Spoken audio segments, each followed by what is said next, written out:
मेरे प्यारे बच्चों, हिंदी वागधारा चैनल में आज आपका पुनः स्वागत है। जैसा कि पिछली श्रृंखला में हम लोगों ने हिंदी व्याकरण अभ्यास की 20वीं श्रृंखला पर चर्चा की थी। आज आगे बढ़ते हुए हम लोग अगले अभ्यास श्रृंखला पर चर्चा करेंगे। ये उम्मीद करता हूँ कि इस श्रृंखला ये जो आपको अभ्यास कराया जा रहा है ये आपकी तैयारी में सुदृढ़ता लाएगा। आपसे उम्मीद करता हूं यदि आपको बेहतर लगे तो सब्सक्राइब इसे ज़रूर करें, यही आपसे अपेक्षा है। तो आगे बढ़ते हुए आइए हम अपने पहले प्रश्न की शुरुआत करते हैं। पहला प्रश्न है हमारा, निम्न में महाप्राण व्यंजन है। ए या, पा, बी में ता, सी में ना और डी में खा। जैसा हम जानते हैं अल्प प्राण में 1, 3 और 5 किसी भी वर्ग का पहला, तीसरा और पांचवा होता है और महाप्राण में किसी भी वर्ग का दूसरा और चौथा होता है। इसलिए हमारा विकल्प डी सही हो जाएगा, खा। बीजाक्षर स्वर हैं। हम जानते हैं हमारे ह्रस्व स्वर को बीजाक्षर स्वर कहा जाता है, मूल स्वर कहा जाता है, प्राकृतिक स्वर कहा जाता है। विकल्प ए है ए, बी है ओ, सी है औ, डी है ई। तो ये मूल स्वर ह्रस्व स्वर हमारे यही बीजाक्षर स्वर या प्राकृतिक स्वर कहे जाएंगे, इसलिए विकल्प डी हमारा सही हो जाता है। प्रश्न नंबर 3, अर्चना किसकी रचना है। ए सूर्यकांत त्रिपाठी निराला, बी रामचंद्र शुक्ल, सी प्रेमचंद, डी जयशंकर प्रसाद। जैसा हम जानते हैं अर्चना सूर्यकांत त्रिपाठी निराला जी की है, इसलिए हमारा विकल्प ए सही हो जाता है। अगला प्रश्न नंबर 4, कृताकृत में समास है। ए तत्पुरुष समास, बी कर्मधारय समास, सी अव्ययीभाव समास, डी द्वंद्व समास। कृताकृत कहानी अनकहानी, नील पीत शीतोष्ण, ये लगता है कि द्वंद्व जैसे हैं, एक दूसरे के विरोधी शब्द हैं, लेकिन ये उभय पद विशेषण कर्मधारय हैं, इसलिए विकल्प भी हमारा सही हो जाएगा। कृताकृत में कर्मधारय समास में भी उभय पद विशेषण कर्मधारय।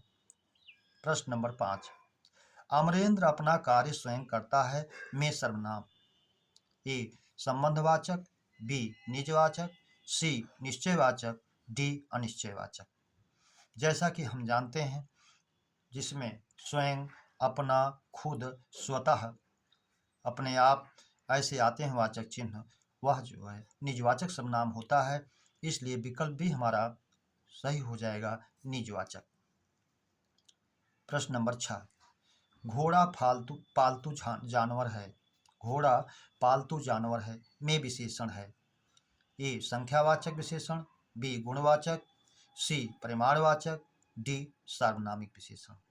तो जैसा हम जानते हैं गुणवाचक में दशा या अवस्था बोधक में अमीर, गरीब, रोगी, स्वस्थ, पालतू आदि आता है, तो इस तरह से हमारा विकल्प भी सही हो जाएगा, गुणवाचक विशेषण। प्रश्न नंबर 7, शिक्षक छात्र से पुस्तक पढ़वाता है में कौन सी क्रिया है। ए नामधातु क्रिया, बी प्रेरणार्थक क्रिया, सी पूर्वकालिक क्रिया, डी तात्कालिक क्रिया। जैसा कि आप लोग जानते हैं जब कर्ता स्वयं कार्य ना करके दूसरे से करवाता है तो उसमें प्रेरणार्थक क्रिया होती है। इसमें शिक्षक स्वयं पुस्तक ना पढ़कर छात्र से पढ़वा रहा है, इसलिए विकल्प बी प्रेरणार्थक क्रिया हमारा हो जाएगी। प्रश्न नंबर 8, कुंभिल पर्याय है। विकल्प ए दस्यु, विकल्प बी खनक, विकल्प सी साहसिक, विकल्प डी सभी। तो इसमें जो है कुंभिल दस्यु का भी है, चोर या डकैत, कुंभिल का शाब्दिक अर्थ चोर होता है।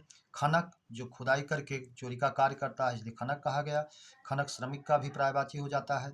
सी साहसिक, वो साहस दिखा करके रात में चोरी का कार्य करता है, इसलिए उसको साहसिक भी कहा गया, इसलिए विकल्प डी हमारा सही हो जाएगा, सभी।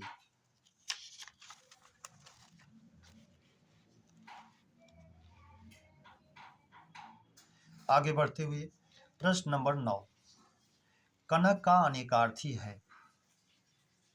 सोना, धतूरा, पलाश, डी सभी। जैसा हम जानते हैं कनक का अनेकार्थी सोना, धतूरा, गेहूँ, आटा, टेसू, पलाश, नागकेसर, खजूर, ये सब होते हैं। तो सोना, धतूरा और पलाश, ये तीनों हमारा विकल्प डी सही हो जाएगा। अगला प्रश्न नंबर 10, सफेद कमल के लिए वाक्यांश के लिए एक शब्द। प्राय परीक्षाओं में ये 3 कमल के प्रकार जरूर पूछे जाते हैं। विकल्प ए कोकनद, जिसे लाल कमल कहा जाता है। विकल्प बी इंदिवर, जिसे नीला कमल या श्यामल कमल कहा जाता है। विकल्प सी पुंडरीक, जिसे सफेद कमल कहा जाता है। तो विकल्प सी हमारा सही हो जाएगा। शतदल, 100 पंखुड़ियों वाला कमल, ये भी कमल का पर्यायवाची है। प्रश्न नंबर 11, अशुद्ध तद्भव तत्सम युग्म है। विकल्प ए मक्खन का मरक्षण सही है। बी परख का परीक्षा सही है। सी सौद का सपत्नी सही है। डी कपड़ा का कपाट, जबकि कपड़ा का करपट होता है और कपाट जो है किवाड़ का तत्सम है, इसलिए विकल्प डी हमारा सही हो जाएगा। प्रश्न नंबर 12, अशुद्ध विलोम युग्म है। बेहया हयादार, चार अचार, सी गूढ़ प्रकट, डी ईहा ईप्सा। बेहया जो विशेषण है निर्लज्ज, हयादार जिसके पास शर्म है, हया से युक्त है, तो ये सही है। विकल्प बी चार जिसका शाब्दिक अर्थ सुंदर होता है, इसका विलोम अचार, ये भी सही है। सी गूढ़ रहस्य, विलोम प्रकट, ये भी सही है। डी ईहा माने इच्छा, ईप्सा उसका तत्सम हो जाता है, इसलिए विकल्प डी हमारा अशुद्ध युग्म है, ये सही हो जाएगा। अगला प्रश्न है, विद्युत का पर्याय है। सौदामिनी, ए बी चपला, सी चंचला, डी सभी। तो विद्युत का पर्याय तीनों हैं, इसलिए विकल्प डी हमारा सही हो जाएगा, सी। अगला प्रश्न है, पत्र लिखा गया में वाच्य है। विकल्प ए कर्तृवाच्य, बी कर्मवाच्य, सी भाववाच्य, डी कोई नहीं। तो पत्र लिखा गया, यहाँ क्रिया कर्म के अनुसार रखी गई है, कर्ता यहाँ छिपा हुआ है, इसलिए कर्म कारक होगा, विकल्प बी कर्मवाच्य होगा, विकल्प बी हमारा सही हो जाएगा। प्रश्न नंबर 15, हो सकता है कि महेश शाहजहांपुर गया हो में काल है। संदिग्ध भूतकाल, संदिग्ध भूतकाल को हम जानते हैं, वाक्य के अंत में या होगा, ई होगी, ये होके आता है, इसलिए नहीं है। बी संभाव्य वर्तमान काल, जिसमें वर्तमान काल में कार्य की संभावना होती है, वाक्य के अंत में आया हो, आई हो, आए हो आता है, इसलिए विकल्प बी में संभावना है और वर्तमान काल में है, इसलिए विकल्प बी सही हो जाएगा। सी संदिग्ध वर्तमान काल, संदिग्ध वर्तमान में कार्य में संदेह रहता है, इसलिए जो है संदिग्ध वर्तमान काल में जाता है, वाक्य के अंत में ता होगा, ती होगी, ते हो गया आता है। संभाव्य भविष्यत काल, जिसमें भविष्य काल में कार्य की संभावना होती है, जैसे शायद वह कल आए, लगता है राजेश गाए, तो इसलिए हमारा विकल्प भी सही हो गया। इस तरह मेरे प्यारे बच्चों, आज इस श्रृंखला का हम लोगों ने 15 प्रश्न हल किया। उम्मीद करता हूँ ये श्रृंखला आपको बेहतर लगी हो, तो इसे सब्सक्राइब, लाइक और शेयर अवश्य करें।